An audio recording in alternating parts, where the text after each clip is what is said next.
Ah, pero Haroldo está con la pipa.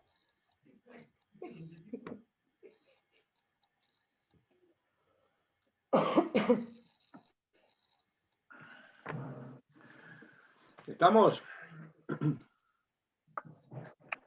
Bueno, buenos días a todos. Por algunas dificultades técnicas para el inicio, pero ya estamos acá. En la clase pasada, creo que estuvimos hablando del use, habíamos dejado prácticamente concluido el tema del use, y nos quedaba ver el tema del fast. Creo que hasta ahí habíamos llegado, ¿verdad? Sí, doctor. Bien. Bien. Alguna aclaración, porque me han llegado algunas consultas sobre el tema de que en algunos de los textos no tenemos coincidencia entre lo que decimos en nuestras clases por ahí respecto del use and fast y lo que dicen algunos de los textos. Miren, se han sucedido a través del tiempo muy diversas interpretaciones, diríamos, respecto de estas expresiones de use y fast. Y muchas veces nos encontramos con que son interpretaciones un poco simplistas, tratando de simplificar para que los alumnos entiendan el significado de estas palabras, de estos conceptos. Y por eso es que muchas veces se ha pretendido plantear como una especie de oposición entre el concepto de use como derecho humano y el de fast como derecho divino. Y esto prácticamente en la realidad ya se ha llegado a la conclusión de que en realidad son conceptos complementarios. Uno necesita del otro. Entonces, en ese sentido, no podemos, digamos, hacer una interpretación tan simple como eso de derecho humano y derecho divino. En ese sentido, no es que digamos que todas las interpretaciones que no coincidan con estas que estamos dando nosotros sean totalmente equivocadas. Lo que ocurre es que, como decíamos los otros días, es como tomar estos conceptos como quien mira una fotografía, no ver el desarrollo y el desenvolvimiento de estos conceptos y de otros conceptos relacionados con el de use y de fast. Es decir, no son opuestos, están relacionados. No podemos olvidar la relación que existe entre ellos. Entonces, les digo esto para tratar de explicar el por qué van a encontrar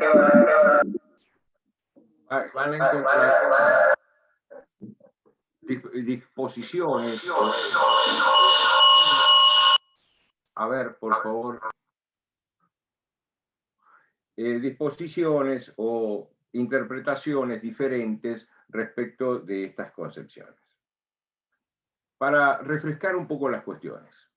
Tanto una como otra expresión, use, fast, tienen una vinculación con los más antiguos vocabularios religiosos, particularmente de raíces, diríamos, indoeuropeas.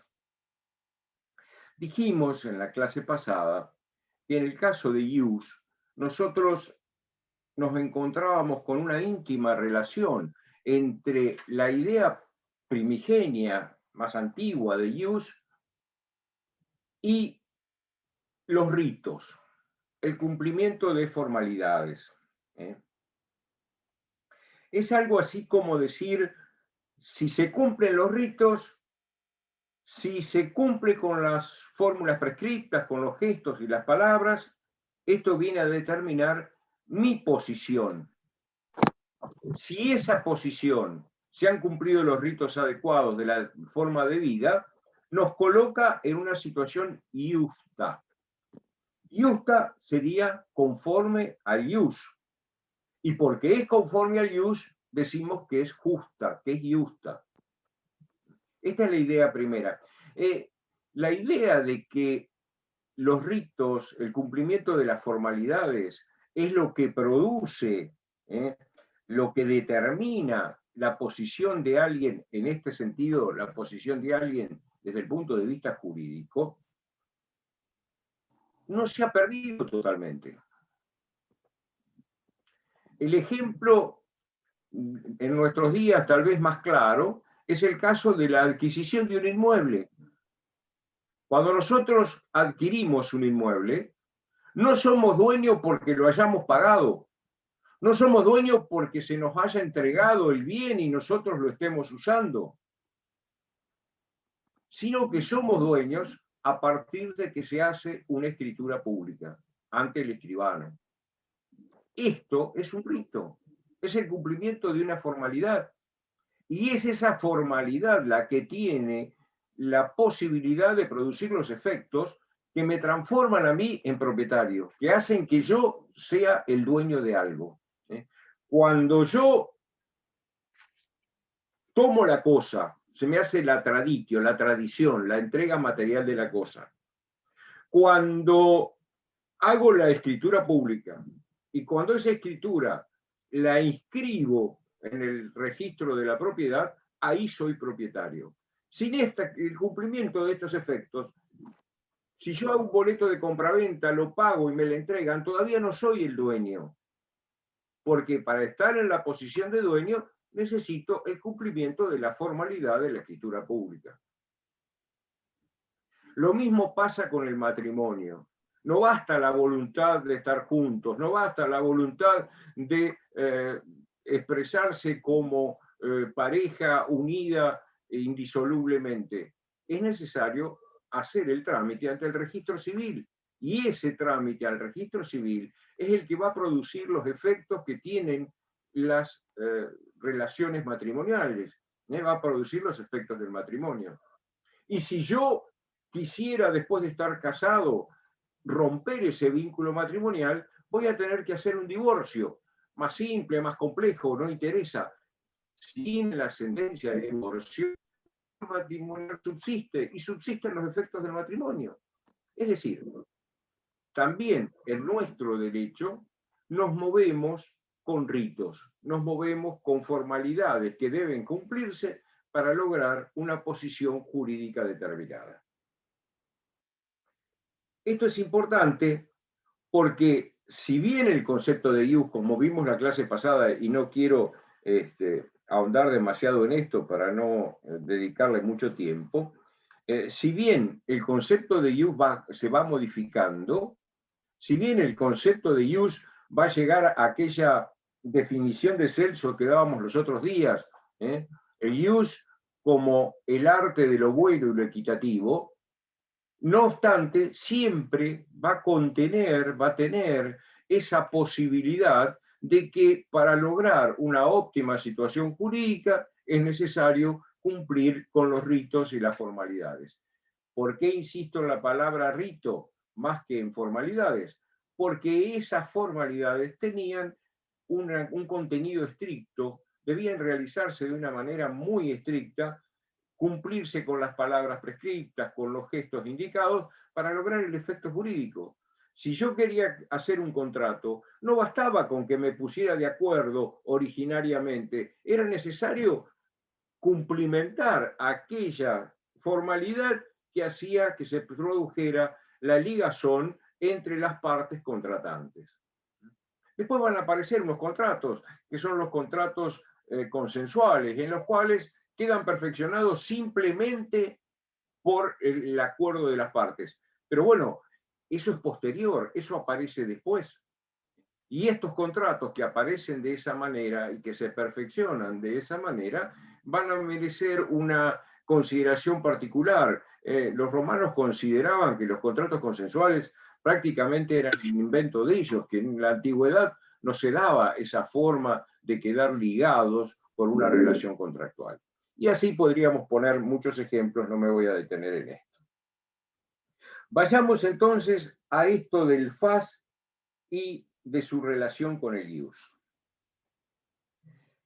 Este término faz también tiene, como decíamos recién, unas raíces que son religiosas. Vienen del vocabulario religioso de los Vedas, de los antiguos libros sagrados de la India. Y este concepto de faz derivaría de dos raíces lingüísticas. Por un lado, ba, B-H-A, y por otro lado, da, D-H-A.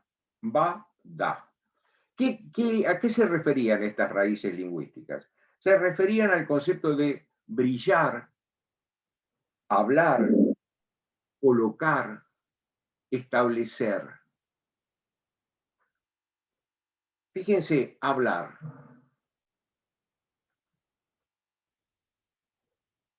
Esto tiene que ver con los signos. Porque la palabra también es un signo, es un símbolo, es algo que nos transmite en su contenido una realidad, nos transmite en su contenido un pensamiento, etc. Por eso acá cuando se dice hablar, es hablar no solamente el pronunciar palabras, está diciendo hablar en el sentido de que la palabra también tiene un contenido vinculante. ¿Con qué aparece también ligada esta expresión de estas dos raíces?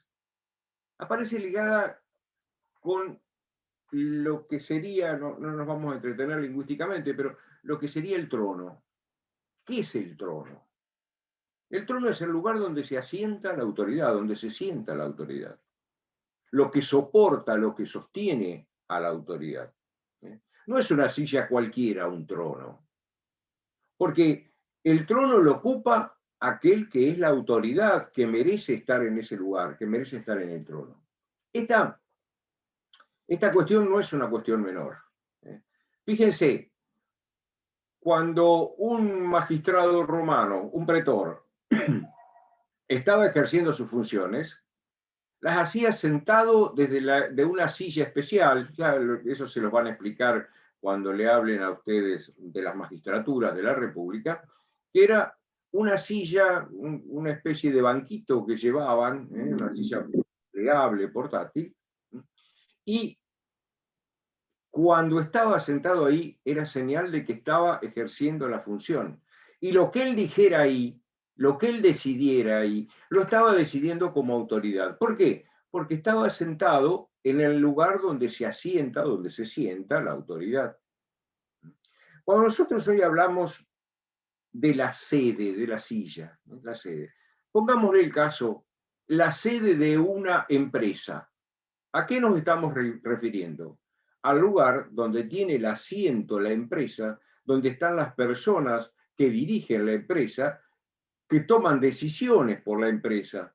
Es decir, están haciendo referencia a donde se asienta, entre comillas, la autoridad, aquel que puede decidir respecto de esa empresa. Cuando hablamos, no sé, del Vaticano, se dice la sede de Pedro, la silla de Pedro. ¿Pero cuál es el significado? Es el lugar donde está el Papa, es decir, es el lugar donde está aquel que es la autoridad dentro de la Iglesia Católica. Bien, en ese sentido, cuando nosotros hablamos de faz, estamos hablando de aquello donde se asienta ¿qué? La autoridad del derecho, donde se asienta la autoridad del ius.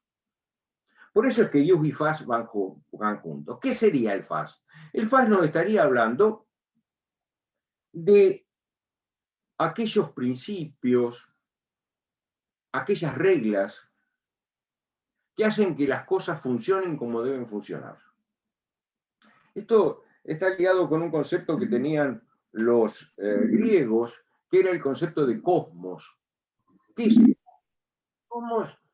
Es un todo bella y armoniosamente organizado, decían los griegos.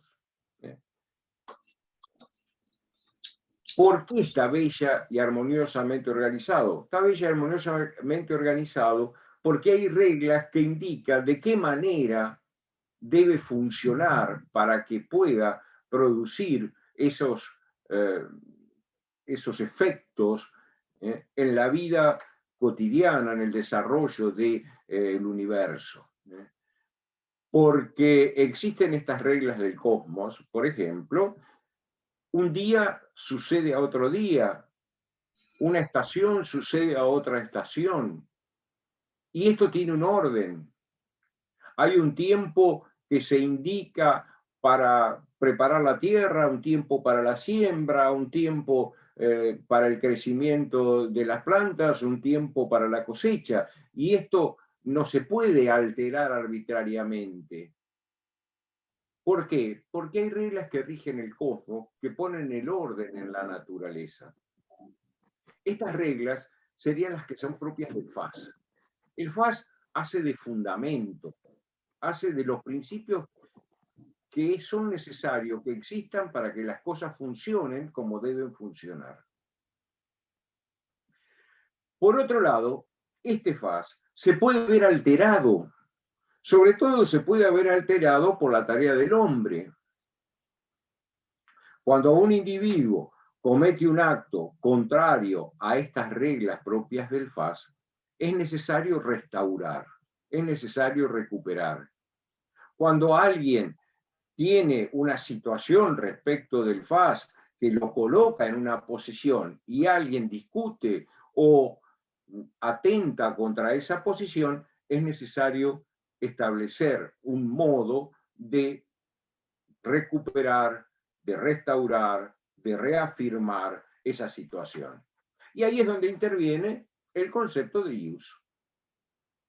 Es decir, el ius vendría a establecer y a corregir las cosas, a permitir que el FAS siga funcionando de modo tal que se desarrolle cósmicamente la cosa de una manera armoniosa, de una manera, digamos, como debe ser. Fíjense, en las raíces lingüísticas aparecen con la misma raíz lo que hace referencia a la música que lo que hace referencia a la ley. ¿Por qué? Porque en ambos casos se está hablando de armonía. La música pone la armonía de los sonidos, la ley pone la armonía de las relaciones entre los hombres. Y entonces, como conclusión de esto, ¿a qué podemos llegar? Podemos decir, el FAS es el fundamento del ius. Es aquello en lo que el ius se apoya. Son esas reglas generales que existen y están establecidas y que en virtud de las cuales las cosas funcionan como deben funcionar. Y el ius aparece como aquello que viene a sostener el FAS para que entre los hombres la cosa siga funcionando como debe funcionar. Y cuando se produce una alteración, exista la manera y el modo de restaurar. Por eso los romanos decían, el ius y el FAS van juntos. El FAS es el fundamento del ius. El ius es la garantía del FAS. Es aquello que hace que las cosas se mantengan, obren, se dirijan del modo en que el FAS ha establecido o ha organizado. Podríamos hablar muchas cosas más respecto del ius y del FAS, pero yo espero que con esto ustedes hayan tenido una idea más o menos de qué es esto, ¿no? Tal vez que quedaría por hacer una referencia. Profesor, Sí, ¿puedo hacer una pregunta? sí. Un pretor interpretaba el ius, pero también el fas. ¿Y los religiosos? No, a ver. En el origen, los que administran justicia en Roma son los pontífices, un colegio sacerdotal. Ellos son, estos pontífices, los que van a venir a expresar, por así decir, cuál es la palabra de los dioses. son sus representantes. Los pontífices, el rex, van a ser los que tienen a su cargo decir aquello, decir de qué manera algo está o no conforme al FAS. Y por lo tanto, si está conforme al FAS, merece la corrección o la protección del ius. Ahora, cuando nosotros nos encontramos con la evolución en la República de esta cuestión y la administración de justicia, que diríamos hoy, pasa a estar en manos de los pretores, el pretor asume las funciones que habían tenido los pontífices. Ya no con ese contenido sacerdotal originario, pero sí sosteniendo el contenido religioso. Tengan en cuenta que en Roma no hay una casta sacerdotal, no hay un grupo de personas que están permanentemente destinadas al sacerdocio. Hay diferentes colegios sacerdotales y esos colegios sacerdotales tienen una serie de funciones, pero están integrados por ciudadanos que ofician, diríamos entre comillas, como sacerdotes cuando están a cargo del culto y del rito, pero después son un ciudadano particular. Entonces, esta dicotomía que podemos ver hoy y decir, bueno, la cuestión religiosa está en manos de las diferentes iglesias o confesiones religiosas. En Roma la cosa merecería algunas precisiones. ¿Por qué? Y bueno, primero porque no hay alguien que esté solamente o directamente o exclusivamente abocado a la función religiosa. Y por otra parte, todos los que son ciudadanos tienen eso que, cuando ustedes estudien en persona lo van a ver, tienen eso que se llamaba el ius sacrorum. Todo ciudadano tiene derecho a formar parte de los colegios sacerdotales. Es decir, en alguna medida, todo ciudadano es un poco sacerdote. Además, la administración de justicia, como diríamos hoy, es decir, el resolver los conflictos, originariamente estaban a cargo del pater familias dentro de la familia. Y cuando excedía la familia, y era un conflicto de una familia con otra familia, entre los pater resolvían, o si no, el grupo de pater familias iba a ser el encargado de venir a resolver esas cuestiones, llamémosle cotidianas. Esto fue originariamente así. Recién después, los pontífices, a través de las fórmulas que ellos conocían o que ellos en alguna medida aplicaban, son los que van a ocuparse de la administración general, diríamos hoy, de justicia. Pero originariamente la conflictiva se va a resolver dentro de las familias. Porque volvamos a lo del principio, ¿no? Lo que era necesario era poner de manifiesto de alguna manera una posición, una situación jurídica. Para eso hacía falta cumplir formalidades, cumplir ritos. Y ese cumplir los ritos, cumplir las formalidades, es lo que va a venir a determinar en qué posición cada uno está. Así como habíamos dicho, cuando ius tenía aquel profundo contenido religioso, el cumplimiento del rito es lo que a alguien o a algo lo colocaba bajo la protección y la bendición divina, ahora el rito, el cumplimiento de la formalidad, es lo que va a venir a garantizar lo que hoy llamaríamos el derecho. Es decir, ¿qué es lo que le va a garantizar? Le va a garantizar que va a tener protección para que esa situación, que es justa, conforme al ius, sea sostenida. Miren, a veces, si bien ius, iustum, iustitia tienen el mismo origen y tienen la misma cercanía, hay algo que debemos atender. Fíjense, los romanos hablaban, por ejemplo, de iustum bellum. ¿Qué era el iustum bellum? La guerra justa. La guerra justa.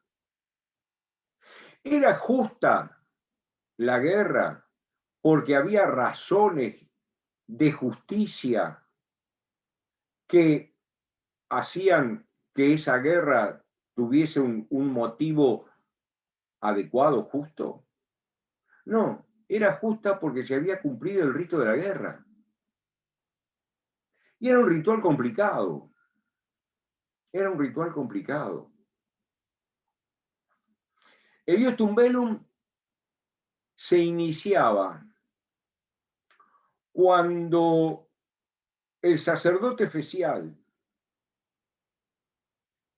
era enviado al pueblo con el que había conflicto para pedirle a ese pueblo que cesara en la conducta que hacía que el conflicto existía. Era un ritual, hasta diríamos, gracioso en alguna medida, ¿no?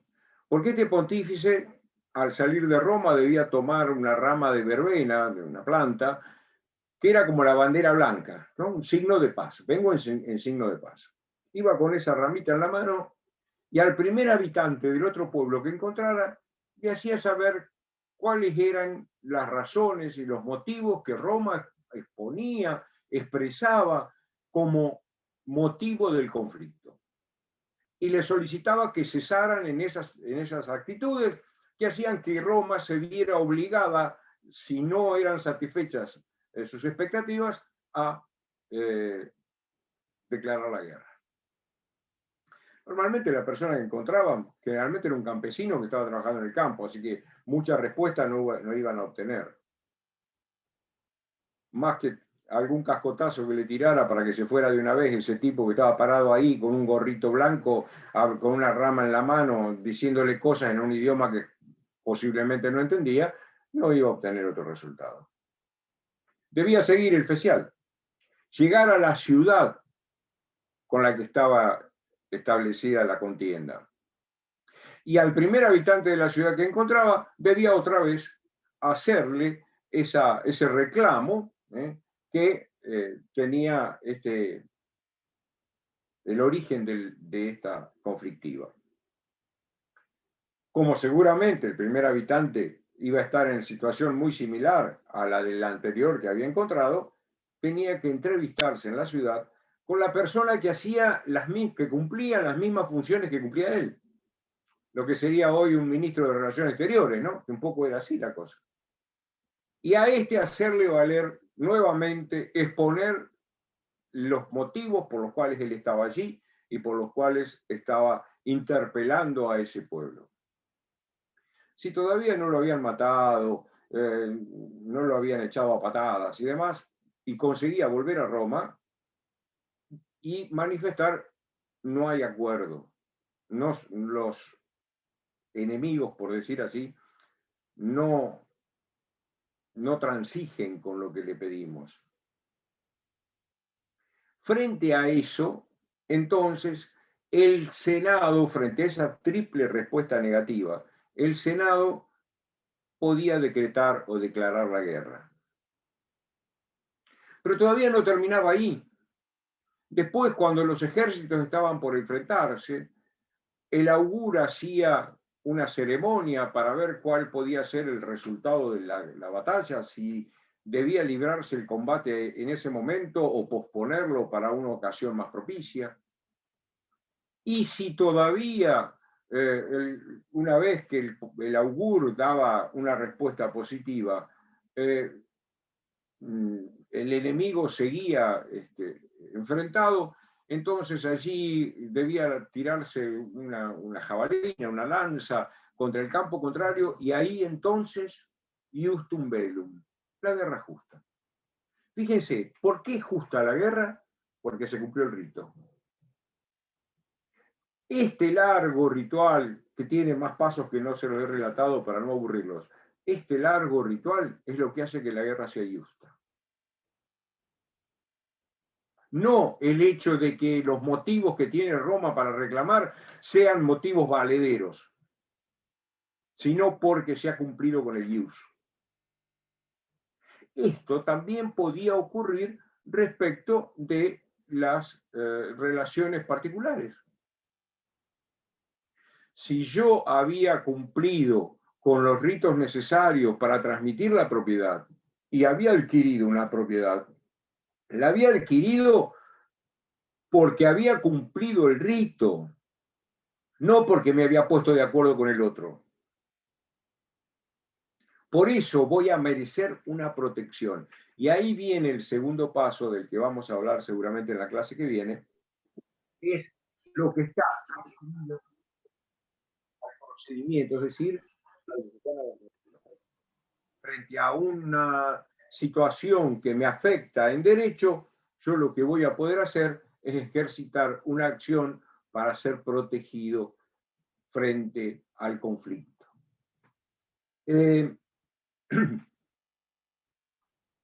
No sé si ha quedado más o menos claro el tema. Miren, justamente por esto es que esta distinción entre ius derecho humano y fas derecho divino es que no parece correcta, no parece valedera.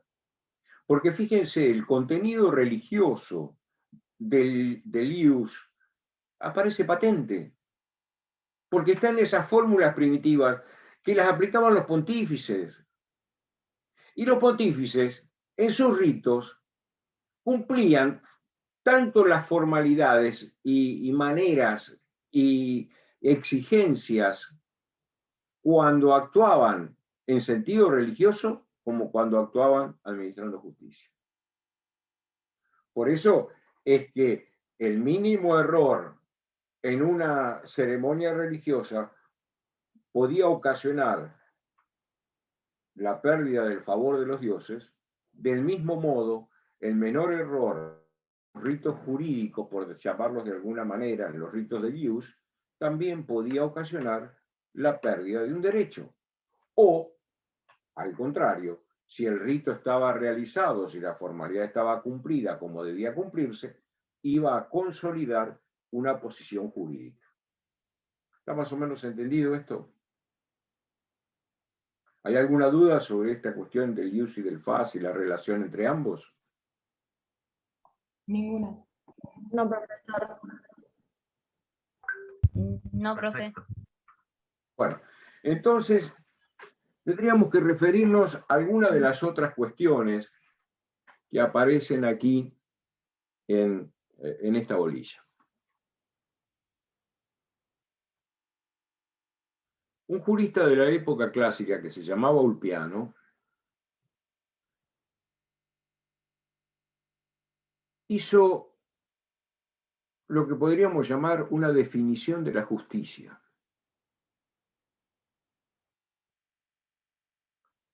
Porque Ulpiano enseña que la justicia es la constante y perpetua voluntad de dar a cada uno lo suyo. Este dar a cada uno lo suyo, en primer lugar, está referido a dar lo que de acuerdo al ius le corresponde. Lo suyo de cada uno es lo que cada uno necesita, merece, conforme a sus necesidades, a sus esfuerzos, a su condición, etcétera, etcétera. Había por ahí en algún texto un ejemplo bastante gráfico, ¿no? Decía, a un niño, a un recién nacido, se lo alimenta con el pecho de la madre. A un adulto se le da de comer el garum. El garum era una especie de sopa, guiso, bastante desagradable, con pescados medio podridos y demás. Bueno. ¿Qué es lo que querían decir? Que sería injusto tratar de alimentar al niño, por ejemplo, con un alimento que no es adecuado para él y que solamente le iba a traer malas consecuencias. ¿Qué es lo que está queriendo decir? Y bueno, que lo suyo de cada uno va a depender de su condición, de aquello que la naturaleza le ha otorgado, pero también de las necesidades que tiene, de la situación personal, de los esfuerzos que ponga. Pero lo interesante está en la primera parte de la definición. Porque dice la constante y perpetua voluntad de dar a cada uno lo suyo. Constante y perpetua voluntad. ¿A qué está haciendo referencia con esto? A que para el jurista romano la justicia es algo concreto, constante y perpetua voluntad. Es algo práctico, es algo permanente, no es algo teórico. Si nosotros viéramos las ideas de la justicia que encontramos en la filosofía, por ejemplo, ustedes están viendo introducción y seguramente ahí van a ver una serie de definiciones de justicia. Porque a través del tiempo cada filósofo arriesgó una respuesta sobre qué es la justicia.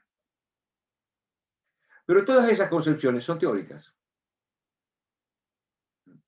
Aparece la justicia entendida como un valor a alcanzar, un valor a lograr, pero como un valor abstracto. Está en el orden de las ideas. Lo que aquí nos propone Ulpiano en esta definición no se trata tanto de eso, sino se trata de cómo nos conducimos, cómo actuamos. Por eso habla de constante y perpetua, es decir, una permanente actitud y conducta, por eso habla de voluntad, que propenda a dar a cada uno lo que corresponda, lo cual significa también el reconocer lo que al otro le corresponde, a la vez que exigir que se reconozca lo que a uno le pertenece, lo que a uno le corresponde.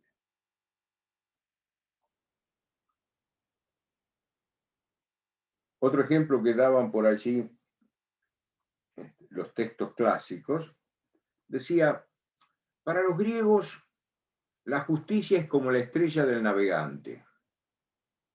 Es la estrella que marca el rumbo hacia el cual dirigirse. Nadie pretende llegar a la estrella. Y esa estrella le marca un camino, le marca un recorrido. Para los romanos, la idea de la justicia sería el recorrido, lo que hay que hacer para llegar a puerto. Teniendo en vista, sí, esa estrella, pero dirigidos concretamente los esfuerzos a lograr el llegar a puerto. ¿Cuál sería ese puerto? Dar a cada uno lo suyo. Esta es un poco la idea que aparece aquí. Vuelvo a repetir, podríamos dedicarnos todo el curso a analizar y ver las diferentes concepciones de la justicia. Pero no tendría sentido porque no ese es el objetivo que aquí perseguimos. Entonces, cuando nosotros hablamos de la justicia, en el derecho romano, lo hablamos en este aspecto, en este sentido, que lo expresa Ulpiano, es decir, como esa constante y perpetua voluntad. Ahora, este concepto de justicia aparece también en su relación con lo que es la equidad. Cuando hablamos de equidad, estamos hablando de la justicia aplicada al caso particular. En las particularidades del caso. ¿Qué queremos decir con esto? Acá también aparece un ejemplo que estaba tomado de Aristóteles y que también está en los juristas romanos. Dicen, la justicia es como la vara del tendero, la equidad como el centímetro de la costurera o el sastre. Cuando alguien va a medir una tela, la mide sobre la vara rígida. Pero cuando alguien quiere hacer un vestido, lo hace con el centímetro de la costurera. ¿Por qué? Y porque la vara rígida no se va a amoldar al cuerpo que quiero vestir. Ahora, ¿la medida es distinta? No. Un metro medido con la vara rígida es exactamente igual a 1 metro medido con el centímetro. Este ejemplo lo que nos quiere decir es, la justicia ve la cuestión de una manera más general, más rígida. La equidad no deja de ver lo que se está analizando desde un punto de vista si es justo o no es justo, pero tiene en particular consideración aquellas circunstancias que rodean la aplicación de la equidad. Entonces, diríamos que la equidad es la justicia teniendo en cuenta las particularidades del caso, las circunstancias de aquello a lo que se lo queremos aplicar. No es que sean conceptos distintos, no es que sean conceptos opuestos, sino que nos está hablando de dos, para seguir con el ejemplo, dos maneras de medir. Una manera rígida de medir, una manera adaptada a aquello que quiero medir. Este mismo jurista Ulpiano nos habla de lo que él denomina los principios fundamentales del derecho. Dice, hay 3 preceptos fundamentales en el derecho, que se conocen, que aparecen como los tria precepta iuris, los 3 preceptos del derecho. Vivir honestamente, dar a cada uno lo suyo, no dañar a otro. Fíjense, el primer precepto, el que enumera como primero Ulpiano, es vivir honestamente. Hoy día es frecuente que escuchemos que el derecho y la moral están referidos a esferas diferentes, que son cosas que se analizan, se estudian, se aplican de manera distinta y a diferentes ámbitos. Y eso lo van a ver seguramente en la introducción de esta manera. Y parecería que este tema de la honestidad tiene más que ver con la moral que con la justicia, que con el derecho. Sin embargo, Ulpiano insiste en que el precepto fundamental, el primero de los 3 preceptos fundamentales, es vivir honestamente.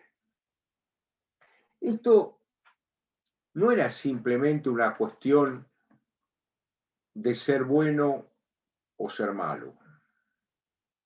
Esto tenía que ver mucho con el cumplimiento de los deberes y las obligaciones que hoy diríamos cívicas, como ciudadano. El no vivir honestamente, el no conducirse con honestidad en las relaciones con los demás, podía acarrear severas consecuencias. Por ejemplo, con relación a los derechos que hoy diríamos los derechos políticos. Alguien podía ser sancionado por los derechos por ser deshonesto con la pérdida de los derechos políticos. Y de esto hay ejemplos numerosos en la historia y en las fuentes romanas. Por ejemplo, ustedes saben, seguramente ya lo deben haber visto, que Roma tuvo una serie de sucesivas guerras con la ciudad de Cartago.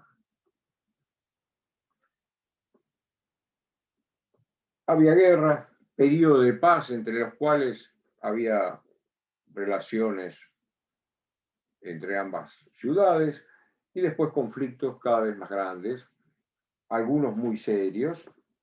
Roma estuvo varias veces a punto de sucumbir en manos de los cartagineses, hasta que en la última guerra púnica el general romano Escipión el Africano vence a Cartago. Vence a Cartago, destruye la ciudad y sobre el terreno de la ciudad esparce sal. ¿Qué significa eso? Estoy hasta matando las raíces, las semillas, el posible crecimiento de una nueva Cartago en este lugar. Es decir, que no quede ni la semilla de Cartago. Es decir, ha logrado el triunfo de Roma sobre su tradicional enemiga, Cartago.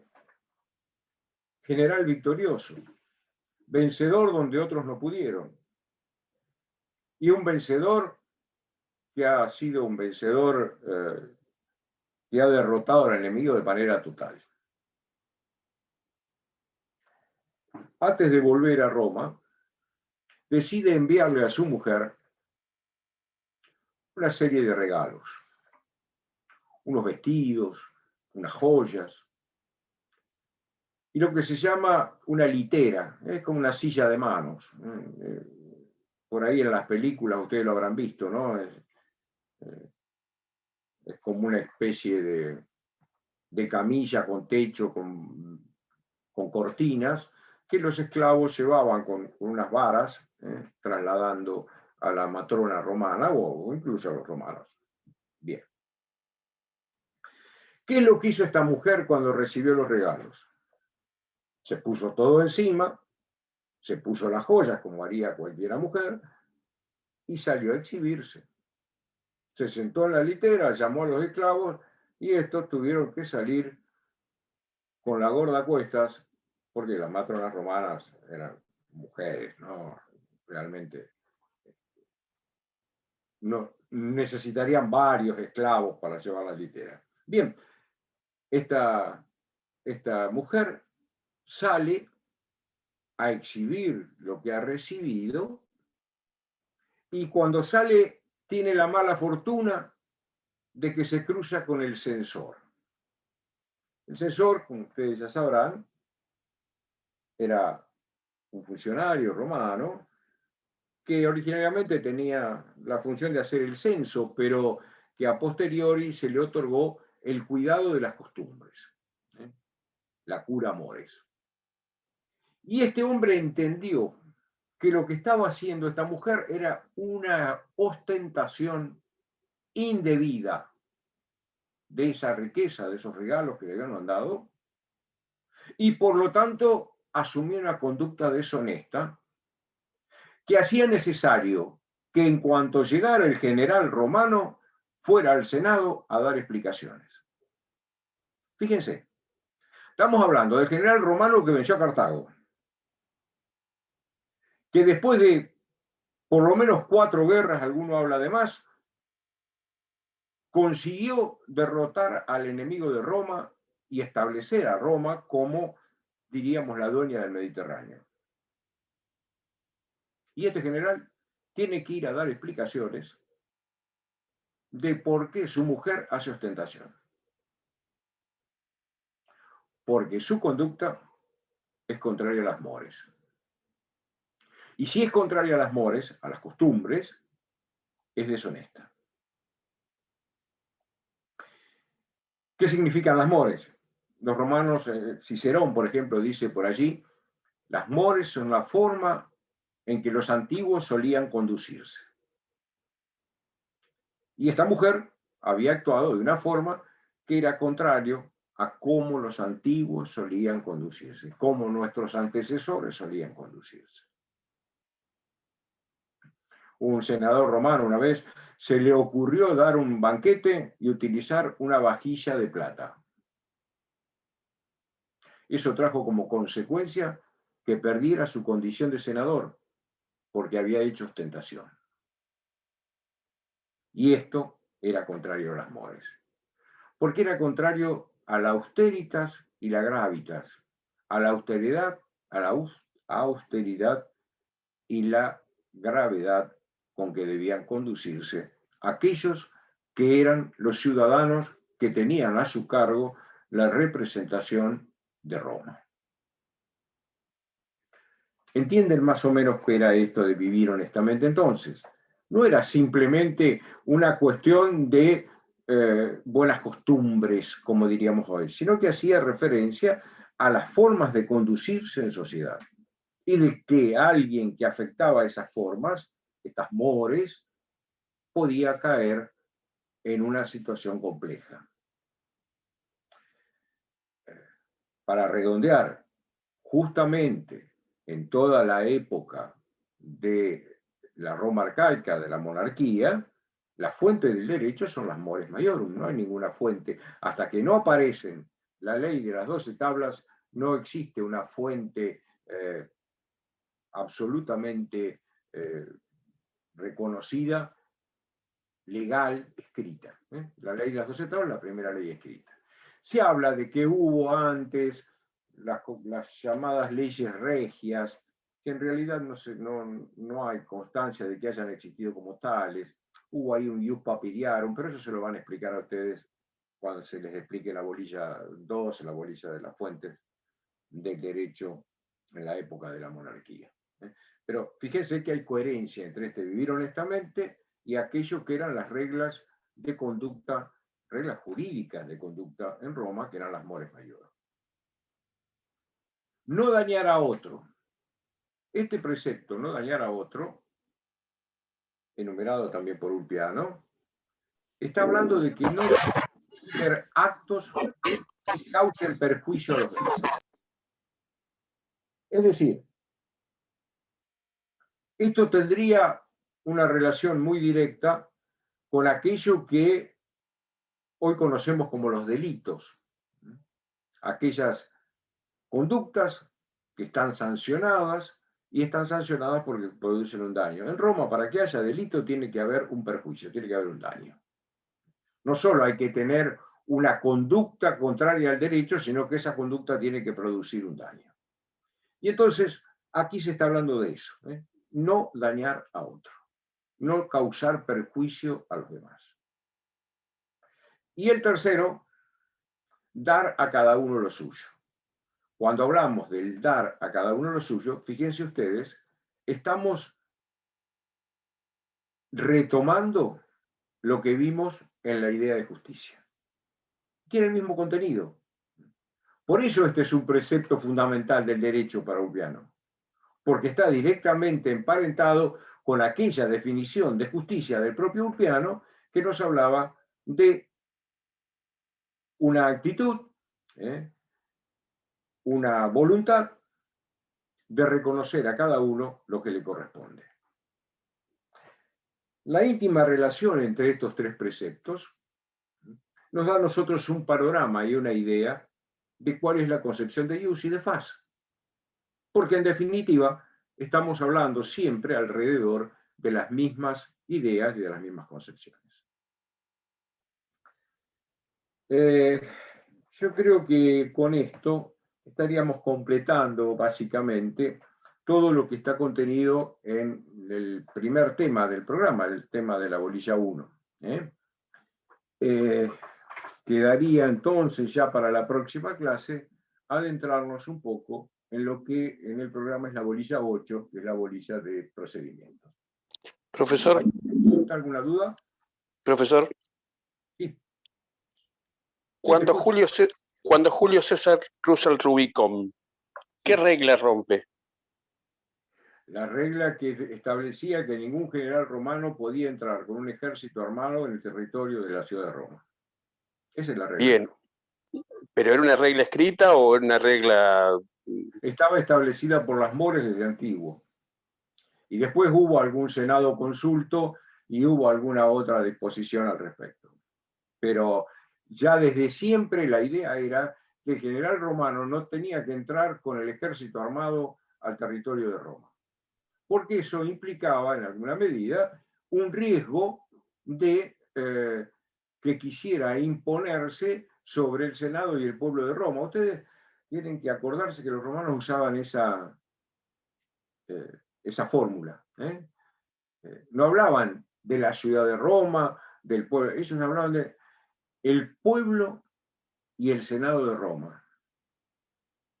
Eso que ustedes ven en las películas, SRPQ, que aparecen en los estandartes, significa eso. El Senado y el pueblo de Roma. El Senado, que representa justamente la protección, el mantenimiento y el sostenimiento de esas mores de las que estuvimos hablando. y el pueblo de Roma, todos los que no son el Senado.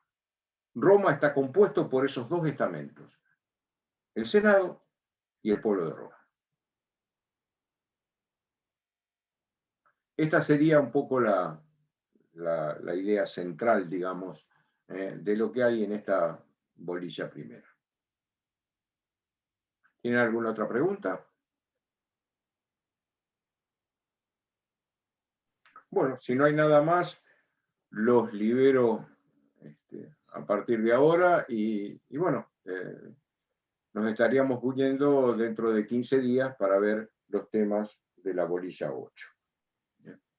Muchas gracias, doctor. Gracias, profesor. Muchas gracias. Muchas Gracias, profesor. gracias. Muchas gracias. Gracias. Bien. Gracias, profesor. Muchas gracias. Muchas gracias. Gracias, profesor. Gracias, profe. Gracias. Que tengan buenas tardes. Chao, que pasen bien. Hasta luego. Gracias, doctor. Gracias.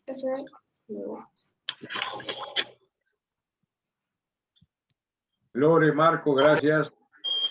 Bueno, ahí hay algunos que quieren ingresar ahora, pero bueno, ya terminó. Se nota que no pudieron. ¿Cómo? Perdón.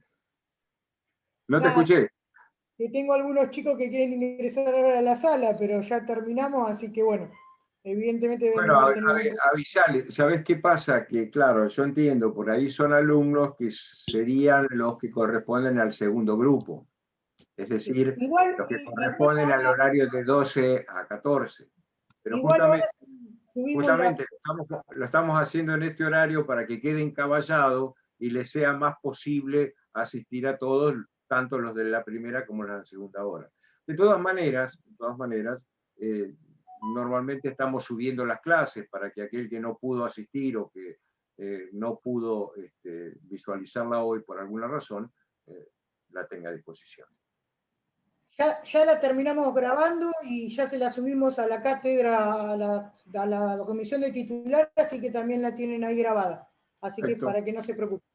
Bueno, Bárbaro. gracias a todos y nos vemos dentro de 15 días con el titular y los míos el miércoles. Buenísimo, muchas gracias. Pásenla bien. Gracias, profesor. Gracias. Adiós.